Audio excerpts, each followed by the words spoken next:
YouTube వీక్షకులందరికీ ప్రభువైన యేసుక్రీస్తు నామములో శుభవందనాలు. అలాగే ఈరోజు ప్రత్యేకంగా మదర్స్ డే యొక్క శుభాకాంక్షలు ప్రతి తల్లికి తెలియజేస్తూ ఉన్నాను. ఈ యొక్క సమయంలో ఈ దినాన ఒక చక్కటి విషయాన్ని మనం ధ్యానం చేద్దాం.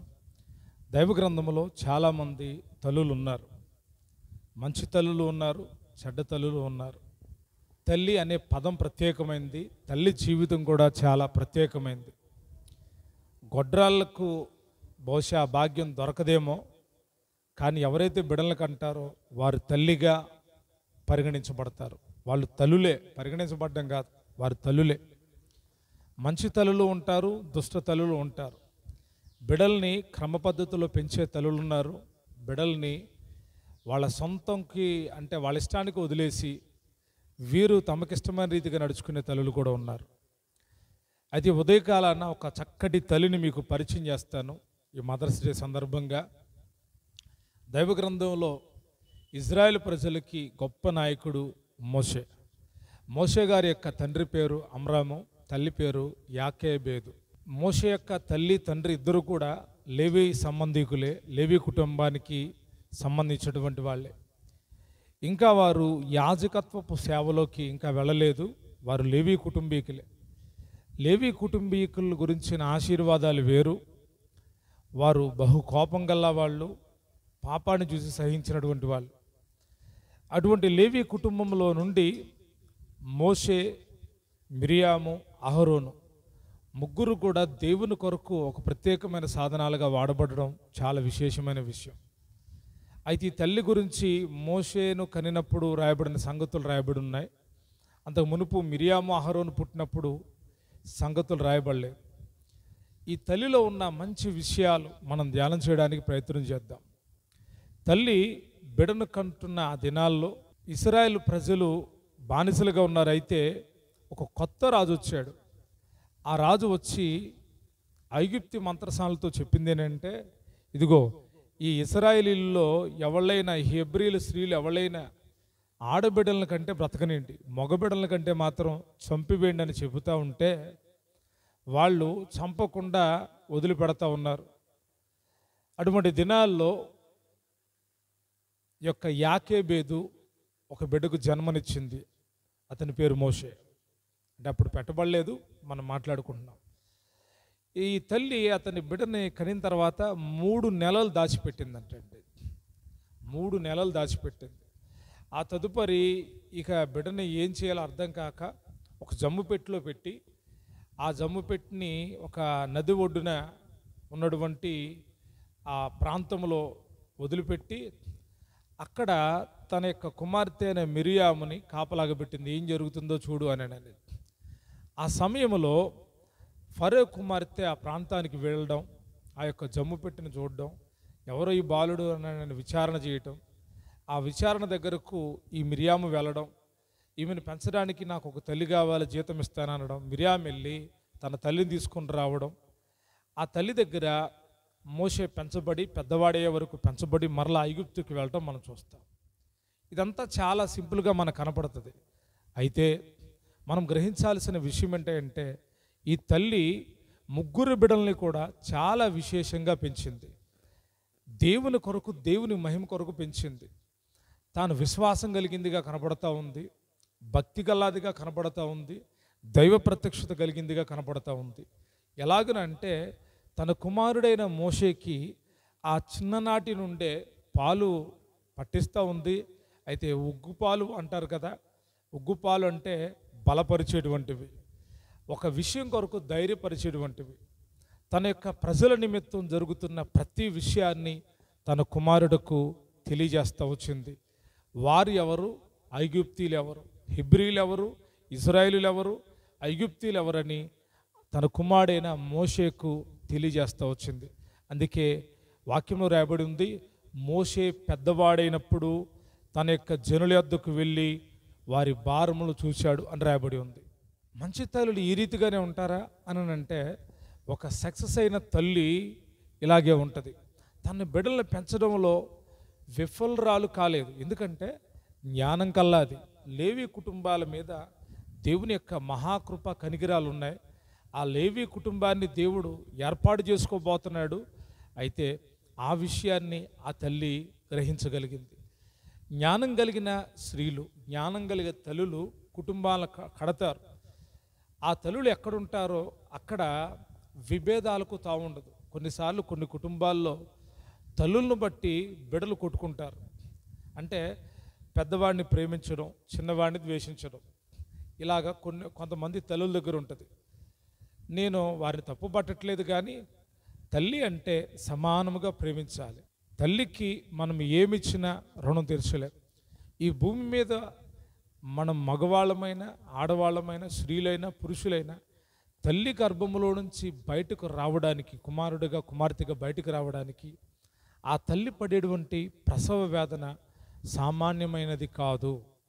ప్రసవ వేదన చాలా నొప్పి కలిగించేది, బాధ కలిగించేది. కొందరు ప్రసవిస్తానే చనిపోయారు. దైవగ్రంథంలో చదివితే రాహేలు ఆ రీతిగానే చనిపోయింది. అంటే ఆ తల్లి 9 దినాలలో, నవమాసాలు అంటాం, ఒక్కొక్కసారి 10 నెలలు కూడా గర్భాన్ని మోసేటువంటి తల్లులు ఉన్నారు. తల్లి అయిన ప్రతి ఒక్క ఆ తల్లికి ఆ బిడ్డలను కన్నప్పుడు ఎంతో ఆనందపడుతుంది. ఆ బిడ్డలను కనేటప్పుడు పడిన ఆ బాధ, ఆ బిడ్డలను కన్న తర్వాత చాలా సంతోషిస్తుంది. అయితే ఆ బిడ్డల్ని మంచిగానే పెంచుతారు చాలామంది తల్లులు. అయితే కొందరు బిడ్డలు ఆ తల్లిదండ్రులకు, ఆ తల్లికి కృతజ్ఞతగా జీవించలేరు. తల్లిని బాధ పెట్టేటువంటి వాళ్ళు, తండ్రిని బాధపట్టేటువంటి వాళ్ళు దేవునికి ఇష్టలు గారు. తల్లిదండ్రుల యొక్క మాట ఎవరైతే వింటారో వారు దీవించబడతారు. దేవుడు కూడా మాట్లాడేటప్పుడు అంటాడు, ఆదరణ గురించి మాట్లాడేటప్పుడు, ఒక తల్లి వారిని ఆదరించినట్లుగా నేను మిమ్మల్ని ఆదరిస్తానంటాడు. తల్లి దగ్గర ఆదరణ ఉంటుంది. తల్లి విశేషమైన క్యారెక్టర్ కలిగింది ఈ లోకంలో. బలహీనరాలే కానీ బిడ్డల్ని సంతానోత్పత్తి కలుగు చేయడంలో తల్లి చాలా ప్రాముఖ్యమైంది. తాను ఎన్ని నొప్పులైనా భరించి ఎందరు బిడ్డలైనా కనడానికి, ఇప్పుడు కాలంలో 2 3 మనకి వెనకటి కాలంలో చూస్తే 10 మంది బిడ్డలను, ఒక తల్లి ఉంది 12 మంది బిడ్డలను కంది. అమ్మ ఎలాగా అంటే దేవుడిచ్చాడయ్యా బలం అంటుంది. నిజంగా నేనన్నా, నీలాంటి తల్లి ఈ ప్రాంతంలో ఎవరు నుండ్రమ్మా, ఎవరు లేరయ్యా నాకులాంటి ఆమె అంటుంది. చాలా బలంగా ఉంది. ఏంటమ్మా నీ బలం అంటయ్యా, నేను 12 మంది బిడ్డలను కన్నాను. నిజమే, ఆ 12 మంది బిడ్డలను ఎలాగన్నా ఉంటే దేవుడిచ్చాడే అంటుంది. దేవుడు ఇస్తాడా? అవును, దేవుని పిల్లలకు దేవుడు సంతాన అభివృద్ధి కలుగు చేస్తాడు. తల్లి ధైర్యంగా ఉంటే కుటుంబం బాగుంటుంది. తల్లి జ్ఞానం కలిగి ఉంటే కుటుంబం బాగుంటుంది. తల్లి విశ్వాసం బిడ్డల మీద పనిచేస్తుంది. తల్లి భక్తి బిడ్డల మీద పనిచేస్తుంది. తల్లి నడవడిక బిడ్డల మీద పనిచేస్తుంది. ఒక తల్లిని చూశాను.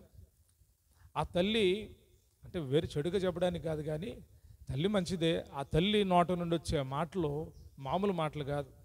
ఆమె బూతులు మాట్లాడుతుంది. కొద్ది కాలానికి వాళ్ళ పిల్లలు పెరిగి పెద్దోళ్ళు అయ్యారు. వాళ్ళు ఇప్పుడు ఆ బూతులు మాట్లాడుతున్నారు. వాళ్ళని చూసానా నేను, అచ్చం మీ అమ్మ మాట్లాడినట్టే మీరు మాట్లాడుతున్నారు. ఏంటంటే ఆ తల్లి దగ్గర నుండి వాళ్ళు ఏం నేర్చుకున్నారంటే బూతులు నేర్చుకున్నారు. మాదిరికరమైన తల్లులు భక్తి నేర్పిస్తారు. యాకోబేదు మాదిరికరమైన తల్లి తన బిడ్డలకు భక్తి నేర్పింది. మిరియాము ఒక మంచి ఆరాధకురాలైంది, మంచి పాటలు పాడేటువంటి కుమార్తె అయింది. అహరోను యాజకుడు, ప్రధాన యాజకుడు అయ్యాడు. మోషే ఇజ్రాయేలు ప్రజలకే గొప్ప నాయకుడయ్యాడు. తల్లి యొక్క ప్రార్థన, తల్లి యొక్క భక్తి, తల్లి యొక్క నడవడిక చాలా ప్రాముఖ్యమైనది. ప్రియమైన నా తల్లులారా, ప్రభు పేరట మిమ్మల్ని వేడుకునేది ఏంటి అంటే, మీ బిడ్డల్ని మీ యొక్క ప్రేమలో పెంచండి. మీరు నేర్చుకున్న భక్తి, ఆ తల్లి దైవికమైన భక్తి వారిని ఎంత ఉపయోగకరంగా చేసిందంటే సమాజానికి, దేవునికి గొప్ప వీరులుగా, శూరులుగా మార్చింది. అహరోను యాజకత్వానికి ఎంత గొప్ప పని. మిరియాము నాయకురాలు, 3 నాయకురాళ్ళుగా నాయకులుగా మారారు. అలా మార్చబడ్డానికి గల కారణం ఆ తల్లి ఆ బిడ్డలకు నేర్పిన భక్తి. మీరు ఈరోజు మీ పిల్లలకి ఏం నేర్పుతున్నారు? కొంతమంది తల్లులు చూస్తూ ఉంటే బాధేస్తూ ఉంది. వాళ్ళు తమతో వచ్చిన కోడల గురించి వాళ్ళు చెప్పే మాట ఏంటంటే, మా కోడలు మా కూతురు లాంటిది అండి అని చెప్తారు ముందల. ఆ తర్వాత కొద్ది కాలం జరిగిన తర్వాత కూతురులాగా ప్రేమించరు కదా, రాక్షసులాగా చూస్తూ ఉంటారు. అప్పుడు ఆ కోడలు ఆ తల్లిని తల్లిలాగా స్వీకరించగలదా? స్వీకరించలేదు. తల్లి స్వభావాన్ని చూపించే తల్లులు ఉన్నారు, తమ కోడలకు మాదిరిగా బ్రతికిన తల్లులు ఉన్నారు. తమ కోడల్ని కుమార్తెల కంటే ఎక్కువగా ప్రేమించిన తల్లులు ఉన్నారు. అటువంటి తల్లులు ఉన్న చోట విభేదాలు ఉండవు, కక్షలు ఉండవు, పోట్లాట్లు ఉండవు. కొందరు చెప్తారు మా అత్తమ్మ మంచిది కాదని, మరికొందరు చెప్తారు మా కోడలు మంచిది కాదు అని. ఈ విభేదాల వలన తల్లికున్న విలువ పోతుంది. ఎదుగుతున్న బిడ్డల కన్నా తల్లులు ఎప్పుడైతే పిల్లలకు మంచి ఈవులు ఇవ్వాలి, మంచి జ్ఞానాన్ని వారికి తెలిపేటువంటి మాటలు మాట్లాడతారో వారు ప్రయోజకులు అవుతారు. కుటుంబాన్ని కట్టడంలో తల్లి పాత్ర చాలా ప్రాముఖ్యమైనది. కాబట్టి తల్లులు యాకేబేదులాగా భక్తి చేస్తే బిడ్డలు దేవుని మహిమ కొరకు నిలబడతారు. బిడ్డలు దేవుని సేవలో ఉంటారు. బిడ్డలు దేవుని యొక్క రాజ్యానికి సిద్ధపడతారు. ఆ తల్లి ఎప్పుడు వెనుదీయలేదు. మోషే ఆ ఫరో ఇంటికి వెళ్తున్నప్పుడు కూడా తల్లి అన్ని గుర్తు చేస్తూ ఉంది. అందుకే దేవుడు తనపై ఉంచిన భారాన్ని, దర్శనాన్ని మోషే కనుగొనగలిగాడు. అహరోను కూడా అంతే, మిరియాము కూడా అంతే. మిరియాము కూడా పవిత్రతతో, పరిశుద్ధతో బ్రతికింది, నీతిగా బ్రతికింది. యాజకుడైన, ప్రధాన యాజకుడైన అహరోను కూడా ఆ రీతిగానే బ్రతికాడు. తల్లి భక్తి బిడ్డలకు చాలా ప్రాముఖ్యమైందని నేను తెలియజేస్తూ ఉన్నాను. ప్రియతల్లులారా, మీరు మంచి వాళ్ళైతే మీ పిల్లలకు ఆశీర్వాదం వస్తుంది.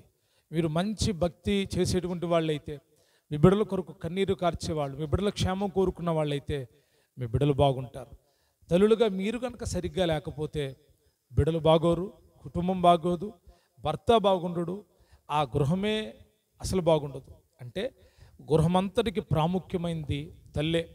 నిన్ను జనములకు తల్లిగా నియమించవచ్చు, ఒక 2 బిడ్డలకు తల్లిగా నియమించవచ్చు, 3 బిడ్డలకు నియమించవచ్చు, 5 బిడ్డలకు నువ్వు తల్లివై ఉండొచ్చు. కొందరు తల్లులు ఉన్నారు, వాళ్ళ సంఘంలో పెద్ద తల్లులుగా సేవకుని భార్యలు కనబడతారు. ఆ తల్లులు కూడా వారి ప్రేమను చూపినప్పుడు ఆ సంఘమంతటికి ఆమె తల్లిగా నిలబడుతుంది. వేవేలకు నువ్వు తల్లి అవుతావు అని పరిశుద్ధాత్ముడు పలికిన మాటలు ఈరోజు ఎంతమందిలో నెరవేర్చబడగలుగుతున్నాయి? మాదిరికరమైన తల్లులుగా, యాకేబేదు లాంటి తల్లులుగా మీరు బ్రతకగలిగితే మీ బిడ్డలు దేవుని కొరకు బలమైన సాధనాలుగా వాడబడతారని ప్రభుపేట నేను తెలియజేస్తూ ఉన్నాను. తల్లిని గౌరవించండి. తన తల్లి మాటను, తండ్రి మాటను తోసివేసేవాడు బుద్ధిహీనుడు. తల్లి మాటలు వినాలి. తల్లి చెప్పే నీతి బోధ, తల్లి చెప్పేటువంటి దైవికమైన బోధను విని తల్లిని సన్మానిస్తూ ముందుకు కొనసాగలిగితే బిడ్డలు క్షేమంగా ఉంటారు. తల్లిదండ్రులను ప్రేమించకపోతే, తల్లిదండ్రులను ద్వేషిస్తే దానివల్ల శాపం వస్తుంది. బిడ్డలు శాపం పొందుకోకండి. మీ తల్లిదండ్రులను ప్రేమించండి, మీ తల్లిని సన్మానించండి. తల్లి ఒకవేళ బలహీనరాలైతే ఆమె కొరకు ప్రార్థన చేయండి. తల్లి తల్లిలాగా ప్రవర్తించకపోతే ఆమెను ప్రభువుకు అప్పగించండి, ఆమెకి మంచి విషయాలు తెలియచేయండి. కాబట్టి కడవరి దినాల్లో బలమైన తల్లులు ప్రభు కొరకు నిలిచి ఉందురుగాక. ప్రతి కుటుంబం దీవించబడునుగాక. మీ అందరికీ మరొకసారి మదర్స్ డే శుభాకాంక్షలు తెలియజేస్తూ దేవుడు మిమ్మల్ని అందరినీ దీవించాలని కోరుకుంటూ ఉన్న దేవుడు మిమ్మల్ని ఆస్వాదించునుగాక. ఆమేన్.